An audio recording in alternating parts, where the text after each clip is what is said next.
Hello दोस्तों, मैं हूं अली जो कि अनअकैडमी पे एक वेरीफाइड एजुकेटर हूं। आप सभी का हैदरी स्टूडेंट यूट्यूब चैनल पे स्वागत करता हूं। आज की अपनी इस वीडियो में हम लोग उर्दू लिटरेचर के कुछ अहम मारूजी सवालात को डिस्कस करेंगे जो कि यूपी टेट और अन्य सभी राज्यों के शिक्षक पात्रता परीक्षा और उर्दू के सभी कॉम्पिटिटिव एग्जाम्स के लिए बहुत ही इंपॉर्टेंट होंगे। इसको पेश किया जा रहा है एम अली के ज़रिए। आप लोग मुझे अनअकैडमी पे फॉलो करें, हैदरी स्टडी पॉइंट को ज़रूर सब्सक्राइब करें। तो चलिए शुरू करते हैं। पहला सवाल ये है कि मीर हसन किस मसनवी की वजह से मशहूर हुए हैं। ऑप्शन में यहाँ पे 4 मसनवी हैं। पहला है ख्वाबो ख्याल। ख्वाबो ख्याल किसकी मसनवी है? तो ये मीर तकी मीर की मसनवी है। और इसी नाम से मीर असर की भी एक मसनवी है। दरियाए इश्क की बात करें तो दरियाए इश्क मसनवी है मीर तकी मीर की। ज़हरे इश्क मसनवी है मिर्ज़ा शौक की। अब बचा एक ऑप्शन जो कि सी वाला है, सेहरुल बयान। सेहरुल बयान किसकी है? मीर हसन की है। और मीर हसन इसी मसनवी की वजह से मशहूर हुए थे। अगला सवाल यह है कि प्रेमचंद का कौन सा अफसानवी मजमुआ ज़ब्त हुआ था। तो दोस्तों, प्रेमचंद का जो पहला अफसानवी मजमुआ था वो था सोज़े वतन, जो कि 1908 ईस्वी में शाये हुआ था। इसमें 5 अफसाने थे, जिसमें से 4 अफसाने हुब्बुल वतनी पे आधारित थे, बेस्ड थे, जिसकी वजह से अंग्रेज़ों ने इस अफसानवी मजमुआ को ज़ब्त कर लिया था। यानी कि सोज़े वतन मुंशी प्रेमचंद का अफसानवी मजमुआ है जो कि ज़ब्त हुआ था। अगला सवाल यह है कि रिसाला तहज़ीबुल अखलाक के पहले मुदीर कौन हैं। तो दोस्तों, रिसाला तहज़ीबुल अखलाक के बारे में मैं थोड़ा सा आपको बता दूं। रिसाला तहज़ीबुल अखलाक उर्दू ज़बान का बहुत ही मशहूर, मकबूल और मुआशरती और इस्लाही माहनामा है।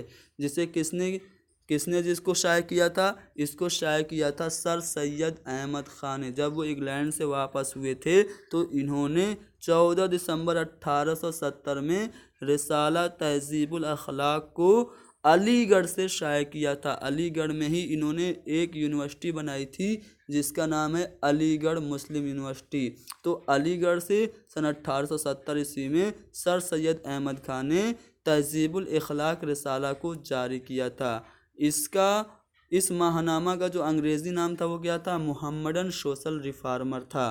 तो यहाँ पे हमसे पूछा जा रहा है कि पहले मुदीर कौन थे? तो सर सैयद अहमद ख़ान थे रिसाला तहज़ीबुल अखलाक के मुदीर। अगला सवाल ये है कि क्या किया खिज़्र ने सिकंदर से, अब किसे अपना करे कोई। तो दोस्तों, यहाँ पे एक शेर है, इस शेर में कौन सी सेनात है? तो दोस्तों, जैसा कि मैंने आपको उर्दू फिगर्स ऑफ स्पीच के लेसन्स में मैंने आपको पूरी सभी सेनातों को समझा दिया है। अगर आप लोगों ने हमारी वो वीडियोस नहीं देखी है तो मैं आपको सजेस्ट यही करूँगा कि यूपी टेट की प्ले लिस्ट में जाइए और उर्दू की जो फिगर्स ऑफ स्पीच की वीडियोस हैं उनको देख लीजिए। अगर आप लोगों ने वो वीडियोस देखी होगी तो इसका आंसर पा गए होंगे। दोस्तों, इसमें क्या हो जा रहा है? इसमें किया जा रहा है खिज़्र के बारे में डिस्कस किया जा रहा है। तो मैंने आपको बताया था कि जिस शेर में किसी तारीख़ी वाक़े की तरफ या फिर किसी किस्से की तरफ इशारा किया जाता है उसमें क्या होता है? उसमें सिनत तलमी होती है। तो यहाँ पे खिज़्र और सिकंदर के बारे में बात हो रहा है जो कि पहले गुजर चुके हैं। खिज़्र तो अभी तक ज़िंदा है। 4 नबियों में खिज़्र, इलियास, इदरीस और हज़रत ईसा अलैहिस्सलाम ज़िंदा हैं। तो खिज़्र के बारे में और सिकंदर के बारे में बात हो रही है, यानी कि किसी तारीख़ी वाक़े की तरफ इशारा किया जा रहा है। तो इसलिए इस शेर में कौन सी सिनत हो जाएगी? सिनत तलमी हो जाएगी। अगला सवाल यह है कि आतिश का पूरा नाम क्या था। तो दोस्तों, इनका आतिश का जो पूरा नाम था वो ख्वाजा हैदर अली आतिश था, जो कि लखनऊ से ताल्लुक़ रखते थे। अगला सवाल यह है कि सही जोड़े की निशानदही कीजिए। यहाँ पे 4 शायरों का तखल्लुस या फिर उनका फेमस नाम है और यहाँ पे 4 शायर हैं। इन्हें हमें कौन सा जोड़ा सही है उसके बारे में पता लगाना है। शायर मशरिक़ किसे कहा जाता है? शायर मशरिक़ जोश मलिहाबादी को कहा जाता है। यानी कि ये पहला वाला ऑप्शन ही हमारा सही जवाब है। दोस्तों, शायर मशरिक़ और शायर शबाब दोनों कहा जाता है जोश मलिहाबादी को, और शायर मशरिक़ कहा जाता है किसको? अल्लामा इकबाल को कहा जाता है। और शायर मिल्लत भी अल्लामा इकबाल को ही कहा जाता है। तो यहाँ पे अवामी शायर किसे कहा जाता है ये भी मैं आपको बता दूं, नज़ीर अकबर आबादी को अवामी शायर कहा जाता है। तो इन चारों जोड़ों में कौन सा जोड़ा सही है? पहला जोड़ा शायर इनकलाब कहा जाता है जोश मलिहाबादी को। अगला सवाल यह है कि बुधिया प्रेमचंद के किस अफसाने के किरदार का नाम है? तो दोस्तों बुधिया बहुत ही अहम किरदार है मुंशी प्रेमचंद के एक अफसाने का। वो अफसाना 24 घंटे की जिंदगी पर ही आधारित, यानी कि 24 घंटे की वारदात पे आधारित मुंशी प्रेमचंद का कौन सा अफसाना है? कफन है। इसमें घेसू और बुधिया और राघु क्या होते हैं? इसके किरदार होते हैं। तो बुधिया किस अफसाने का किरदार हो गया? मुंशी प्रेमचंद के कफन जो अफसाना है उसका किरदार हो गया। अगला सवाल कि एवद हिंदी क्या है? तो दोस्तों क्या तारीख़ हिंद है, मजमूआ शेर है, नाविल है या फिर खतूत का मजमूआ है? तो दोस्तों एवद हिंदी जो है वो खतूत का मजमूआ है। किसके खतूत का मजमूआ है? मिर्ज़ा गालिब के। मिर्ज़ा गालिब के एक और खतूत का मजमूआ है जिसको मैंने बारहा बताया है। आप लोग कमेंट करके बताएं कि एवद हिंदी के अलावा मिर्ज़ा गालिब का एक और खतूत का मजमूआ है वो कौन है? सभी लोग कमेंट करेंगे। बढ़ते हैं अगले सवाल की तरफ। किस शायर को हैवान ज़रीफ़ कहा गया है? दोस्तों हैवान ज़रीफ़ किसने कहा सबसे पहले ये जान लेते हैं। तो दोस्तों ख्वाजा अल्ताफ़ हुसैन हाली ने मिर्ज़ा गालिब की हयात पर मबनी एक किताब लिखी जिसका नाम था यादगार गालिब।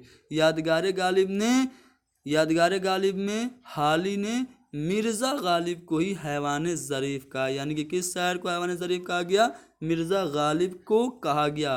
पूछा यह भी जा सकता है कि किसने मिर्ज़ा गालिब को हैवान ज़रीफ़ कहा? तो हाली ने कहा था।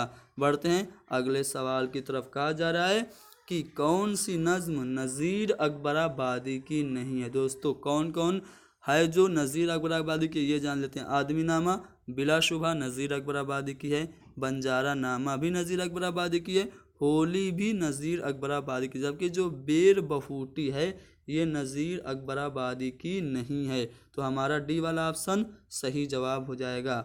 आखिरी सवाल देखते हैं। राय साहब और प्रोफेसर मेहता किसके नावल के किरदार हैं? दोस्तों ये तो सबको पता है। यहाँ पे चारों जो नावल हैं वो किसके नावल हैं? मुंशी प्रेमचंद के। मैदान अमल की बात करें, निर्मला की बात करें, गौदान और बाजार हुस्न की, ये चारों नावल जो हैं वो किसके हैं? मुंशी प्रेमचंद के। यहाँ पे पूछा जा रहा है किस नावल के किरदार हैं? तो दोस्तों मुंशी प्रेमचंद का जो सबसे मशहूर नावल है वो है गौदान, और गौदान ही ऐसा नावल है जिसके दो किरदारों का नाम राय साहब और प्रोफेसर मेहता है। तो दोस्तों यहाँ पे हमने डिस्कस किए उर्दू के कुछ अहम मारूजी सवालात जो कि आपको यूपी टेट ही नहीं बल्कि नेट और उर्दू के सभी कॉम्पिटिटिव एग्जाम्स के लिए भी बहुत ही इम्पोर्टेंट होंगे। उम्मीद करता हूँ कि आपको वीडियो पसंद आई होगी। पसंद आई है तो कमेंट करके बताइए। मैंने बीच में एक सवाल भी पूछा था, उसका जवाब क्या होगा सभी लोग कमेंट करके बताएं। Thank you very much. मिलते हैं हमारी अगली वीडियो में। आप सभी को आपके इम्तिहान के लिए बहुत सारी दुआएं।